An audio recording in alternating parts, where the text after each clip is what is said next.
Yeah. Ako si Mob. Yo.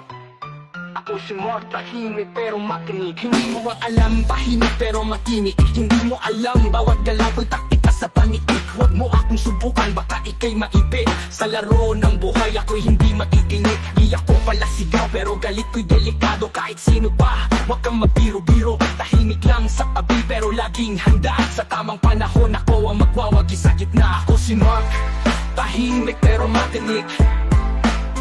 Di kailangan ng ingay para magalit. Huwag lang subukan, baka magka-aperya. Sa simbahan o minteryo, baka ron magka-resbak ka. Ang pagiging kalmado, yan ang aking alas. Sa bawat hamon ng buhay ako'y laging patas. Pero kung tatawirin mo ang linya ng respeto, sigurado pre, ikaw ang magiging talo. Tahimik lang ako, pero alam ang galawan. Hindi mo malalaman kung kailan ako gagalaw. Mataling mag-isip, mas matalas pa sa espada. Kaya ingat ka pre, baka mapunta ka sa wala. Ako si Mark, tahimik pero matinik. Di kailangan ng ingay para magalit. Huwag lang subukan, baka magka-aperya. Sa simbahan o minteryo, baka ron magka-resbak ka.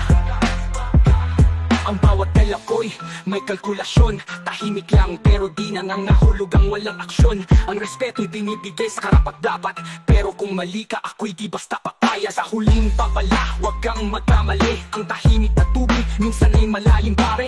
Ako si Mark, di madaling kalaban. Kung galit ang hinanap mo, yari ka sa laban. Sa tulo ng araw, tahimik akong babarin. Habang ikaw natutulog sa pagkatalo tahapon. Tahimik pero matinik, yan ang tandaan. Sa laro ng buhay, ako ang laging may laman. Ako si Mark, tahimik pero matinik. Di ko kailangan ng palakpakan o init. Huwag lang subukan, baka magka-aperya. Sa simbahan ng interyo, baka ron magka-resbak ka. Ako si Mark, tahimik pero matinik. Hindi ko kailangan ng palakpakan o init. Huwag lang subukan, baka magka-aperya. Sa simbahan o minteryo, baka ron magka-resbak ka.